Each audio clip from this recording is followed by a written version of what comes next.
তো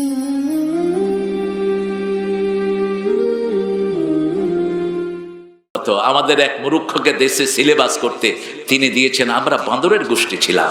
তুই ছিলি বাঁদরের গোষ্ঠী, তুই বাঁদর, তুই অভিশপ্ত বাঁদর। মদ খাওয়া ছাড়া এরকম বাজে কথা কেউ লিখতে পারে? একজন বৈজ্ঞানিকও বলেননি মানুষ বাঁদর থেকে এসেছে। বাঁদর হলো একটা প্রাণী যাকে আল্লাহ রাব্বুল আলামিন অভিশপ্তের সিম্বল দিয়েছেন। আসহাবে সাব, যারা শনিবারকে বেজ্জতি করেছে, আল্লাহ রাব্বুল আলামিন বলেছেন খালাকাস সামাওয়াতি ওয়াল আরদ ফি সিত্তাতি আইয়াম। আল্লাহ 6 দিনে আকাশ জমিন সব সৃষ্টি করেছেন। রাসূল বলেছেন প্রথম 2 দিনে আল্লাহ দুনিয়া সৃষ্টি করেছেন, দ্বিতীয় 2 দিনে দুনিয়ার ভিতরে পাহাড় পর্বত নদী নালা যা কিছু সব সৃষ্টি করেছেন। তৃতীয় 2 দিনে বুধ এবং বৃহস্পতিবারে আকাশ, আকাশের গ্রহ তারার নক্ষত্রপুঞ্জ সব আল্লাহ সৃষ্টি করেছেন। এরপরে ইহুদিরা বলে আল্লাহ নাকি আরশের উপরে স্থিত হয়ে শুয়ে পড়ছে, আল্লাহ বিশাল ক্লান্ত হয়ে গেছে। আরো আস্তে কন্যা নাউযুবিল্লাহ। এটার জবাব আয়াতুল কুরসিতে দিয়েছেন কে? আলা ইয়াউদু হিফযুহুমা, আমার আল্লাহ কখনো ক্লান্ত হন না। ঠিক তবে ঠিক, কোন ক্লান্তি তাকে স্পর্শ করে না। সে আল্লাহ রাব্বুল আলামিনের ব্যাপারে তারা বলছে আল্লাহ শনিবার দিন রেস্ট নিয়েছে, আমরাও শনিবার দিন রেস্ট নেব। আল্লাহ বললেন ঠিক আছে, তোরা যখন শনিবার দিন রেস্ট নিবি, আমার সাগরের মাছ তোরা ধরতে পারবি না। দাউদ আলাইহিস সালামের খুতবা শোনার জন্য মাছগুলো কিনারে আসতো, পাখিগুলো আসতো। দাউদ আলাইহিস সালামের কণ্ঠ শোনার জন্য মাছ আসতো, পাখি আসতো। আর রাসূল সাল্লাল্লাহু আলাইহি ওয়াসাল্লামের কণ্ঠ শোনার জন্য প্রাণের দুশমন কাফের সারা রাত দাঁড়িয়ে থাকতো। মিশরের নারীরা ইউসুফ আলাইহিস সালামকে দেখে তাদের আঙ্গুল কেটেছিলেন। মা আয়েশা বলছেন তারা যদি মুহাম্মদ সাল্লাল্লাহু আলাইহি ওয়াসাল্লামকে দেখতো, আঙ্গুল কাটতে কাটতে কলিজা পর্যন্ত কেটে ফেলে দিত। আল্লাহ রাব্বুল আলামিন বলেন মাছ ধরবি না। 3টা গ্রুপ হলো কয়টা? একটা গ্রুপ মুত্তাকি ফরেজগার, আমরা ধরবো না, কাউকে ধরতে দেব, প্রতিবাদ করব, খাওয়া তো দূরের কথা, আল্লাহ বলছেন ধরবি না, আমরা ধরবো না, কাউকে ধরতে দেব না। আরেক দল হলো তারা ওই দিন ধরবে না, একটা ছোরা কেটে রেখেছে। কি কয়? বানা আটকা রাখে। আরে ওই যে একটা জোড়া কেটে রাখছে, মাছগুলো এসে ওটার ভিতরে পড়তো, রোববার ধরতো, সোমবার ধরতো, দইরা ইচ্ছা মতো ব্যবসা করতো আর খাইতো। তো প্রথম গ্রুপের যারা, এরা বলছে এদের সাথে আমরা থাকতে পারবো না। বাড়ির ভিতরে ওয়াল করে দিয়েছে তারা মধ্যখান দিয়ে, যে তোদের সাথে আমাদের কোনো সম্পর্ক নাই। এরা হলো 1 নম্বরের মোমেন্ট। কয় নম্বরের মোমেন্ট? আমাদের দেশে যারা বাঁদরের শিক্ষা ব্যবস্থা চালু করতে চায়, এদের সাথেও আমাদের কোনো সম্পর্ক নাই। তোরা হলো তোদের জাত, আমরা আমাদের ইসলাম নিয়ে থাকবো। ঠিক না বেটি? আমরা কবরে যেতে হবে, কবরে গেলেই রবের উত্তর আছে না নাই? এজন্য রবের নামে পড়তে হবে, অন্য কারো নামে পড়া যাবে। তৃতীয় একটা গ্রুপ ছিল আমরা খাবো না, কাউকে নিষেধ করবো না। 2টি মত। যখন আযাব আছে 6-7 মাস পর্যন্ত তারা ইচ্ছা মতো মাছ ধরলো, খেলো, ব্যবসা করলো। একদিন রাতের বেলায় তারা সব শেষ, তারা সব বাঁদর। পাশের লোকেরা আর কোনো খবর পায় না, সারাদিন চুপচাপ, কোনো আওয়াজ নাই। দরজা খুলে দেখে যুবকগুলো সব বাঁদর আর বুড়াগুলো সব হয়ে গেছে শূকর। কি হয়ে গেছে? শূকর। 3 দিন তারা জীবিত ছিল, 3 দিন পরে তারা সব দুনিয়া থেকে বিদায় গ্রহণ করেছে। এই বাঁদর হলো সিম্বল অফ কার্স, এটা হলো অভিশপ্তের চিহ্ন। ঠিক না ঠিক? সেই বাঁদরের সাথে আমাদের কোনো সম্পর্ক নাই। আমরা কার নামে পড়ব? আল্লাহ বলেছেন আমার নামে পড়ো, কারণ আমি তোমাকে সৃষ্টি করেছি, তোমার বাপ দাদাকে সৃষ্টি করেছি। কিসের থেকে সৃষ্টি করেছেন সেটাও সেখানে বলেছেন খালাকাল ইনসানা মিন আলাকালাক, মানে হলো ঝুলে থাকা 1 ফোঁটা রক্ত, ঝুলে থাকা 1 ফোঁটা রক্ত। আল্লাহ 7টা স্তরে মানুষ সৃষ্টি করেছেন। প্রথম নুতফা, তারপরে মুজগা, তারপরে ইজামা, ওয়াকাসাউনাল ইজামা লাহমা, তারপরে সুম্মা উখরিজুকুম তিফলা। 120 দিন পরে প্রত্যেক শরীরের মধ্যে রূহ ফুঁকে দিয়েছেন কে? রাসূল সাল্লাল্লাহু আলাইহি ওয়াসাল্লাম বলেছেন প্রথম 40 থাকে পানি, তারপরে 40 দিন আল্লাহ ওটাকে গোস্তের আকৃতি দেন, তারপরে 40 দিনের ভিতরে শারীরিক আকৃতি আসে। এই 120 দিন পর মানুষের শরীরে রূহ ফুকিয়ে দেন কে? ওই রূহ ফুকিয়ে দেওয়ার সাথে সাথেই তার ইম্মা শাকিরা ওয়া ইম্মা কাফুরা, সে কোন দলের হবে, কি সাঈর হবে না শাকী হবে, জান্নাতি না জাহান্নামী, সবকিছু বরাদ্দ করে দেন কে? ভালো কাজ করবে না খারাপ কাজ করবে। আমরা যারা এখানে এসেছি আমাদের সবাইকে বাছাই করেছেন কে? সে আল্লাহ রাব্বুল আলামিন বলছেন কেন আমাকে তোমরা আমার নামে পড়বা? শোনো, ইকরা ওয়া রাব্বুকাল আকরাম, আল্লাহর চেয়ে সম্মানিত আর কেউ। এই জন্য সম্মানিত মানুষকে চিৎকার করে ডাকা যায় না, আল্লাহকে চিৎকার করে জিকির করা যায় না। চিৎকার করে যারা জিকির করে এরা অত্যন্ত গুনার কাজ করে। রাসূল বুখারীতে বলছেন, যারা চিৎকার করে আওয়াজ করে জিকির করে এরা মনে করে আল্লাহ কানে শুনেন না। নাউজুবিল্লাহ বলতে পারেন না? একজন সম্মানিত লোককে আমরা কিভাবে ডাকি বলেন তো? কিভাবে ডাকি? আদবের সাথে ডাকি, আস্তে আস্তে করে ডাকি, বিনয়ের সাথে ডাকি। আল্লাহ বলেছেন উদু আল্লাহ তাদাররুআন ওয়া খুফিয়া দুনাল জাহরি মিনাল কাওল। আল্লাহকে যখন ডাকবা কাকুতি মিনতির সাথে, বিনয়ের সাথে ডাকো। রাসূল সবচেয়ে বেশি ডাকতেন সিজদায়। মা আয়েশা সিদ্দিকা রাদিয়াল্লাহু আনহা থেকে অন্যান্য সাহাবায়ে কেরাম বলছেন, রাসূল যখন সিজদায় আল্লাহকে ডাকতেন তখন সিজদা থেকে পানি উতরালে যেরকম শব্দ, রাসূলের এরকম কান্নার শব্দ বের হতো। কাঁদতে থাকতেন সিজদার ভিতরে রাহমাতাল লিল আলামিন। মরিস বুকাইলির নাম আপনারা শুনেছেন। তিনি হলেন পৃথিবীর সবচেয়ে বড় মহিলা বিশেষজ্ঞ একজন ডাক্তার।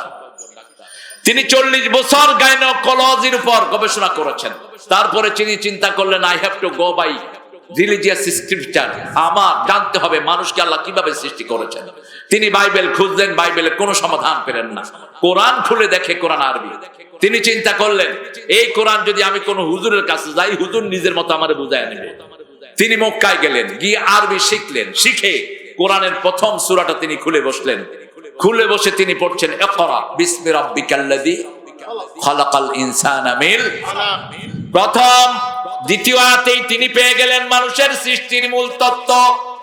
তিনি পড়লেন লা ইলাহা ইল্লাল্লাহু মুহাম্মাদুর রাসূলুল্লাহ সাল্লাল্লাহু। এরপরে সূরা তারিক পড়লেন, ফালিয়ানদুরিল ইনসানু মিম্মা খুলিক খুলিকা মিন মাইন দাফিক ইয়াখরুজু মিন বাইনিস সুলবি ওয়াত তারাইব। মানুষ যেন দেখে, you have to look at it. ফালিয়ানদুরিল ইনসান, মানুষ যেন দেখে কোন জিনিস থেকে আমি তাকে সৃষ্টি করেছি। বাপের পিঠ এবং মায়ের বক্ষদেশ থেকে এক ফোঁটা টপকে পড়া পানি থেকে আমি তাকে সৃষ্টি করেছি। এই এক ফোঁটা টপকে পড়া পানির ভিতরে 2.5 লক্ষ প্রাণ থাকে। আজকের বিজ্ঞান পরীক্ষা করছে কয় লক্ষ? 2.5 লক্ষ। বাংলাদেশে এগুলোর শক্তি বেশি না কম?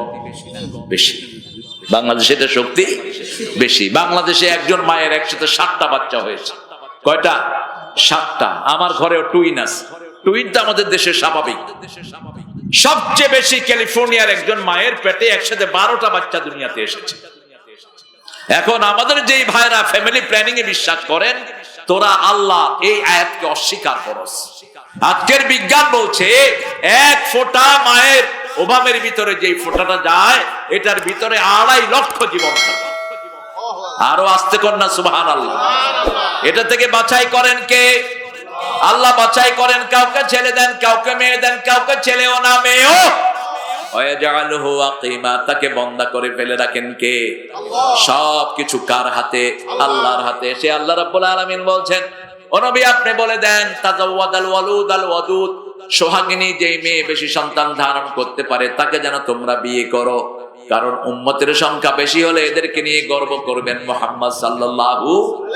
বেশি উম্মত যেখানে বেশি জিকির সেখানে। জিকির তো শিখাতে হবে, শিখানোর জায়গা হলো এই প্রতিষ্ঠানগুলো। আজকে আমাদের স্কুলগুলোতে যদি কোরআন শিক্ষা দেওয়া হতো, আমাদের এই মাদ্রাসা কষ্ট করে করার কোনো দরকার হতো না। কিন্তু একটা স্কুলে 99.9 স্কুলে একটা সালামও শিক্ষা দেওয়া হয় না। কথা বলেন না কেন? একটা সালাম নাই। ইংলিশ স্কুলগুলোর তো ওরা ভয়াবহ অবস্থা। পিতা মারা যায়, ছেলে চুপ করে দাঁড়িয়ে থাকে। আমি এক লোকের জানাজায় গেলাম, লোকটা নামাজ মাঝে মধ্যে পড়তো। ছেলে দেখে যে বুকে হাত দিয়ে দাঁড়িয়ে আছে। আমি বললাম তুমি কে? বলছে আই ডোন্ট লাইক বেঙ্গলি। ওকে। বলছে আমি বাংলা পছন্দ করি না। আমি বলছি তো ইংল্যান্ডে চলে যাও। বাংলা পছন্দ না করলে বাংলাদেশে থাকোস কেন? ইংলিশ মিডিয়ামে পড়াশোনা করেছেন, এটা বাপের দোষ। কিসের ইংলিশ মিডিয়াম? দিবি কোরআনের মিডিয়ামে, যাতে তোর ছেলে দোয়া করলে তোর কবরে আল্লাহ জান্নাত দিয়ে দেয়। কিসের ইংলিশ মিডিয়াম? ইংলিশ তো চোরা ল্যাঙ্গুয়েজ। আরবি ছাড়া কোন ভাষা কোন মূলত্ব নেই, সবগুলো চুরি করে। এই যে এটার নাম কি? জোরে বলেন। এটাকে আমরা কি বলি? টেবিল। টেবিল টেবিল আসছে আরবি থেকে তবেলা। এই সব সুক্কার সুগা আনানাসুন আনারস, টমেটো সব আরবি শব্দ, সব চুরি করে নিয়েছে। একমাত্র আরবি থেকে, আরবি হলো পৃথিবীর প্রথম ল্যাঙ্গুয়েজ। আরবি ছাড়া মূল ভাষা পৃথিবীতে একটাও। ইংরেজি তোমার ছেলেকে শিখাতে চাও, আগে আরবি শিখো, তোমার ছেলে অটোমেটিক ইংরেজি শিখে যাবে। ঠিক না ঠিক? ছেলেকে বললাম do something for your daddy, কর কিছু তোর বাপের জন্য। I don't know what to do, আমি জানি না কি করব বাবার জন্য। কি করবি এখন, কি করবি? কি করব এটাও তো জানি না আমি কি করব। অথচ আমরা সব জানি। আমার আব্বা, আপনার আব্বা, অথবা এই মাদ্রাসার যে ছোট্ট ছেলেটি আজকে পাগলে নিয়েছে, এই যদি দেখে এর আব্বার শরীর খারাপ, ও কি পড়বে? ও সূরা ফাতিহা পড়বে, আর পড়বে লা ইলাহা ইল্লা আনতা সুবহানাকা ইন্নী কুনতু মিনাজ জালিমিন। অথচ আমাদের সেরা পয়সালা একটা মারা যাচ্ছে। সেরা পয়সালার করোনা রোগ হলো, চায়না থেকে 17 জন ডাক্তার আনলো, চ্যাং ব্যাং হং খং ডাক্তারের নাম। এই চ্যাং ব্যাং না ঘিরেছে, তার কাছে তার বউ নাই, বাচ্চা নাই, কেউ নাই। সে বলেছে আমার সব সম্পদ দিয়ে আমাকে একটা শান্তির ব্যবস্থা কর। শান্তির মালিক কে? আল্লাহ। আল্লাহর নাম শান্তি। শান্তির আরবি শব্দ কি? কি? সালাম। আমাদের দেশের কিছু মুরুখ করে সালাম মানুষের পায়ে দেয়, রাসূলের পায়ে সালাম দেয় কিছু মুরুখ আমাদের দেশে আছে না নাই? সরওয়ারে কায়নাত কি দর পে লাখো সালাম, খবরদার কুফরি। এটা আল্লাহর নাম, কারো পায়ে দুটি দিতে পারোস না, কারো পায়ে না। সালাম থাকবে সবার উপরে। ঠিক না ঠিক? একটা চমৎকার শব্দ, 5 ওয়াক্ত নামাজে আমরা এটা পড়ি। প্রথম সালাম দিয়ে নামাজ শেষ করি, এরপরে সালাম ফিরিয়ে বলি আল্লাহুম্মা আনতাস ওয়া মিনকাস তাবারাকতা ওয়া তাআলাকা ইয়া যাল জালালি ওয়াল ইকরাম। এটা শিখায় কোথায়? আরো জোরে বলেন। যদি আমাদের স্কুলগুলোতে এটা শিক্ষা দেওয়া হতো, আমাদের এত কষ্ট করে মাদ্রাসার কোনো প্রয়োজন ছিল না। অধিকাংশ মাদ্রাসাগুলো কষ্ট করে চলে। ঠিক না ঠিক? এত কষ্ট স্কুলের ছেলেরা করে না, শিক্ষকেরা করে না। এখন প্রাইমারি স্কুলের শিক্ষক 30,000 35,000 টাকা বেতন পায়, আরেকজনের অনেক বেশি। লুঙ্গি আর গামছা কাঁধে দিয়া স্কুলে চলে আসে। কথা কন না কেন? আইসা স্কুলে ঘুমা।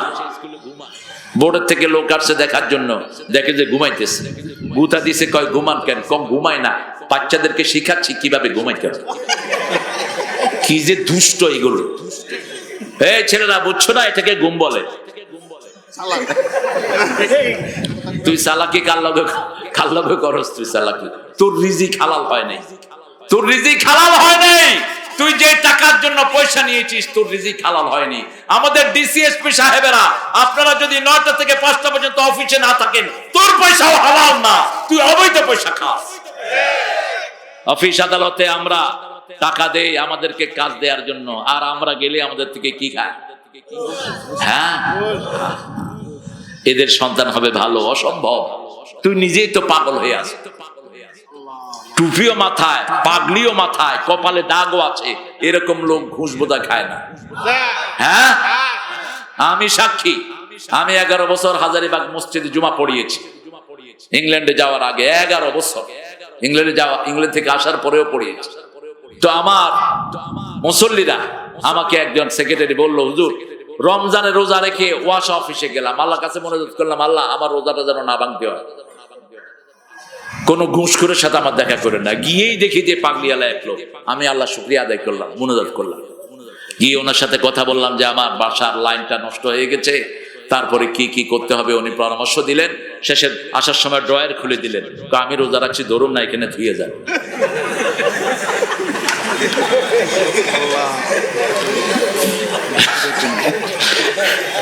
কি বলেন? আসেনি এরকম চোখ? কথা কন না কেন? এটার অভাব হলো একমাত্র ইসলামিক জ্ঞানের অভাব। ঠিক না ঠিক?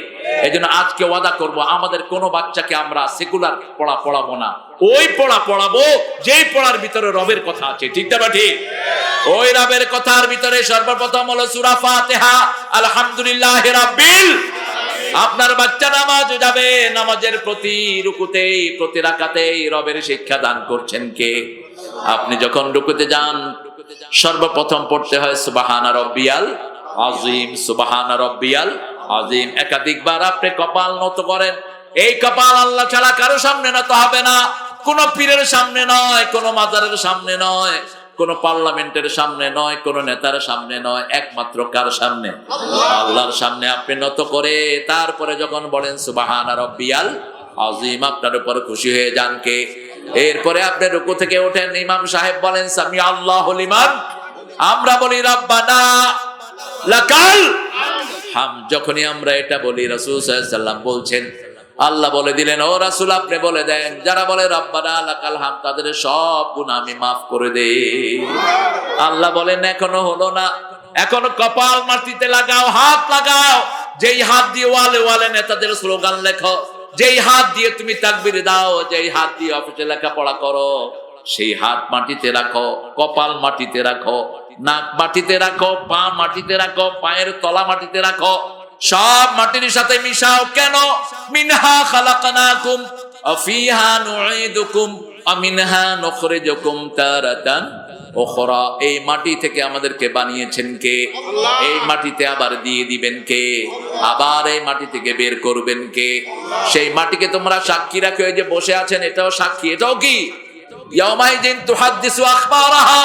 এই জমিন কিয়ামতের ময়দানে আপনার পক্ষে কথা বলবে। আপনি সূরা আলাক শুনেছেন এই জমিনে বসে বসে, আবার যারা এই জমিনে বসে কোরআন শুনে তাদের জন্য জমিন সাক্ষী দিবে। ঠিক না ঠিক? লজিং নাকি পাওয়া যাচ্ছে না? আপনারা লজিং রাখবেন। আপনি নিজে কোরআন পড়তে পারেন না, কিন্তু একটা ছেলেকে লজিং রেখেছেন, ওই ছেলে কোরআন পড়বে। আপনি মৃত্যুর পরে দেখবেন ওর পুরা কোরআন তেলাওয়াত আপনার আমলনামায় উঠে আছে। ফেরেশতা যখন বলবে এই তুই এত কোরআন তেলাওয়াত কোন সময় করছো, কয় ফেরেশতা আমি আলু বেচছি, কোরআন কোন সময় পড়ছে আমি জানি না। এটা আসলো কেমনে? বলছে তোমার বাসায় কে থাকতো? আমার বাসায় থাকতো একজন কোরআনে হাফেজ। 3 বেলা আমার পাতিলের সাথে তিনি খেতেন, তার পুরা তেলাওয়াত আমি তোর আমলনামায় তুলে দিয়েছি।